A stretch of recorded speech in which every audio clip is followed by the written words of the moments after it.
Land title act గురించి ఎన్ని విషపు మాటలు మాట్లాడుతున్నారు ఈ రోజుకి. జగన్మోహన్ రెడ్డి గారు అన్ని రకాలుగా ల్యాండ్ టైటిలింగ్ యాక్ట్ ద్వారా ఒక భరోసాని, లేదా ఇతని సర్వే సిస్టమ్ ద్వారా, జగన్మోహన్ రెడ్డి గారు ప్రవేశపెట్టిన సర్వే సిస్టమ్ ద్వారా ఒక అద్భుతాన్ని ఎంతో మంది వేణోళ్లు పొగిడారు. ఈ సర్వే ఆంధ్రప్రదేశ్ రాష్ట్రంలో జరుగుతున్నటువంటి సర్వే భారతదేశంలోని మిగతా రాష్ట్రాలు మొత్తం నుంచి కూడా వచ్చి ఇక్కడ నేర్చుకుని ఇక్కడి నుంచి అన్ని ఫోటోలు వీడియోలు పట్టుకుని వెళ్ళి ఇక్కడ తర్ఫీదు పొంది మిగతా రాష్ట్రాల్లో ఆచరిస్తున్నారు. దీన్ని మీరేమో విషం గక్కుతున్నారు. నేను మీకు అందరికీ మళ్ళొకసారి చెప్తున్నాను, ఎవరైతే ఈయన చెప్పినటువంటి అసత్యాలు, జగన్మోహన్ రెడ్డి గారి వ్యక్తిత్వాన్ని హననం చేస్తూ దూషణ మాత్రమే చేసి అసలు విషయాల్ని మరుగున పరిచి నిజాల్ని చెప్పే ధైర్యం లేకుండా నిన్న అవాకులు చెవాకులు పేలినటువంటి అనగాని సత్యప్రసాద్ గారు, నేనేమంటున్నానంటే నిజాయితీగా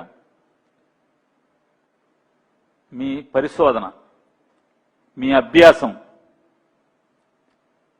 మీ అధ్యయనం కేవలం చతుర్ముఖ పారాయణానికి మాత్రమే కాకుండా పరిమితం చేయకుండా మీరు విఘ్నులు, చదువుకున్న కుటుంబాల నుంచి వచ్చారు. ఒక్కసారి మీ డిపార్ట్మెంట్ మీద కూడా శ్రద్ధ పెట్టి దాన్ని కూడా పారాయణం చేయండి. రెవెన్యూ డిపార్ట్మెంట్ని, సర్వే డిపార్ట్మెంట్ని, స్టాంప్స్ అండ్ రిజిస్ట్రేషన్ డిపార్ట్మెంట్ని కూడా ఈ పారాయణాన్ని కూడా అధ్యయనం చేయమని చెప్పని మనస్ఫూర్తిగా మీకు హితవు చెప్తూ, చంద్రబాబు ఇంకో మాట మాట్లాడాడు. చంద్రబాబు నాయుడు గారి కాలి గోటికి కూడా జగన్మోహన్ రెడ్డి గారు సరిపోడు అని చెప్పాను. చంద్రబాబు నాయుడు గారి కాలు గోరెప్పుడు మీకు చూపించాడా?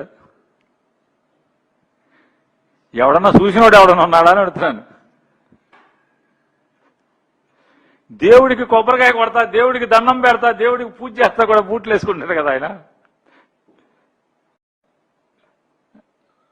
జగన్మోహన్ రెడ్డి గారి కంటే పెద్ద గోర అయింది అంటే మామూలుగా ఆయన సైజు, జగన్ గారి సైజు కంటే కూడా అంత పెద్ద గోర ఉందా అంటున్నా. అంటే బూట్లో దాన్ని మడతేసి కడతారండి ఆయన గోరుని. కాలి గోటికి సరిపోడంటే జగన్మోహన్ రెడ్డి గారు 5'6", 5'7" ఉన్నాడు. 5'6", 5'7" ఉన్నట్టున్నాడు. జగన్మోహన్ రెడ్డి గారి కంటే అంటే ఇది 6 అడుగులు ఉందా చంద్రబాబు నాయుడు గారి గోరు?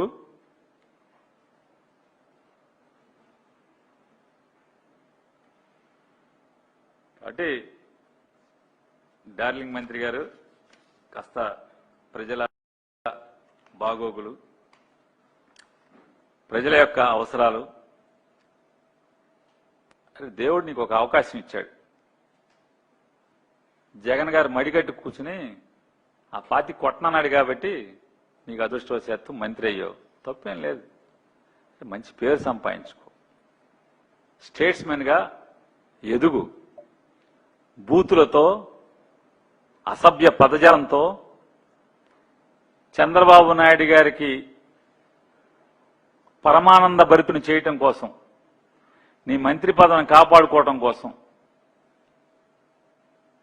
ఈ అసభ్యకరమైన పదజాలాలతో మాట్లాడే కంటే కూడా రెవెన్యూ డిపార్ట్మెంట్ని, రిజిస్ట్రేషన్ డిపార్ట్మెంట్ని, సర్వే డిపార్ట్మెంట్ని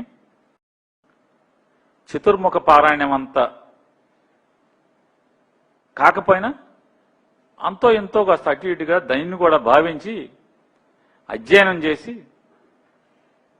మంచిగా మాట్లాడుతూ, వాక్చాతుర్యంతో వాస్తవాలు మాట్లాడుతూ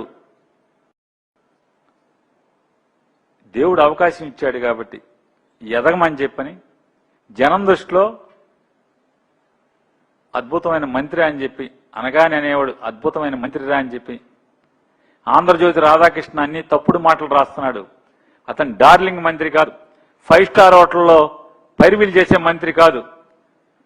మంచి యోగ్యుడు అని చెప్పి అనుకునేట్టుగా, ఆంధ్రజ్యోతి రాధాకృష్ణ గారి పాలి ఇరిగిపోయేట్టుగా, ఆ టీవీ ఛానల్లో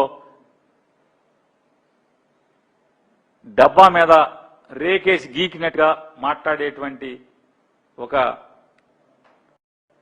వాయిస్ ఓవర్ ఇచ్చేటువంటి ఆ మాటలన్నీ కూడా తప్పుడు మాటలు అనేట్టుగా, మీ మీద మాట్లాడినటువంటి మాటలని తప్పుడు మాటలు అనేట్టుగా రుజువు చేసుకునేలాగా ప్రవర్తించమని చెప్పని హితవు చెప్తున్నా.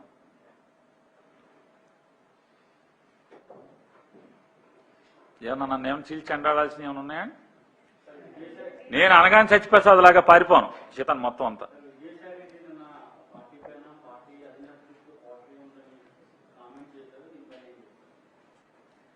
విజయసాయి రెడ్డి గారు పార్టీ అధినేత చుట్టూ కోటరీ ఉందని చెప్పారా? నేను కూడా చూసి చెప్పారు. అలా సహజంగా ఎట్లా ఉంటుందంటే అండి, నేనున్నానండి, నాకు జగన్ అంటే ఇష్టం కాబట్టి ఖచ్చితంగా 2029లో జగన్ ఖచ్చితంగా కాదు అనేది నాకు అనిపిస్తుంది. అట్లాగే ద్వేషం ఉన్న వాళ్ళకి జగన్ అవ్వడానికి ద్వేషం ఉన్న వాళ్ళకి అనిపిస్తుంది. నాకు మూసుంది కాబట్టి జగన్ మీద జగనే గెలుస్తాడని నాకు అనిపిస్తుంది. కానీ వాస్తవం అనేది, ప్రజల నిర్ణయం అనేది 2029లో కదా. తప్పకుండా 2029లో ఎన్నికలు ఎప్పుడైతే అప్పుడు మళ్ళీ మనం మాట్లాడుకుందాం.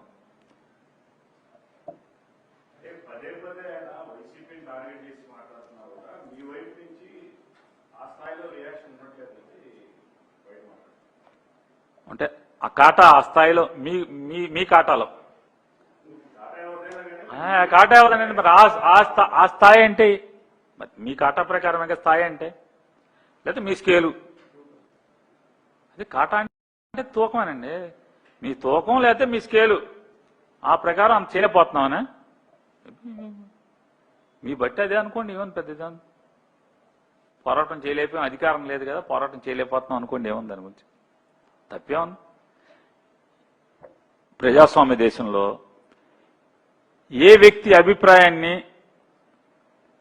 కాదంటకు గాని తోసిరాజంటకు గాని హక్కులు ఒప్పుకో కదా. మీరున్నారు, మీ అభిప్రాయం మీది, నేనున్నాను, నా అభిప్రాయం నాది, నాకు స్వేచ్ఛా స్వాతంత్రాలు ఉన్నాయి. అలాగే ఎవరికి కాలకుండా తప్పే ఉంది. ఏదైనా కోరికలు వేరు, ఆశపట్టం వేరు, వాస్తవాలు వేరు. వాస్తవాలు జరిగిన రోజు వాస్తవాలు ఇది అంటే ఈ కోరికలు ఈ ఆశలు వాస్తవాలు అయినప్పుడు తప్పకుండా మంచి జ్యోతిష్యమే అనుకుందాం. ఇబ్బంది ఏముంది?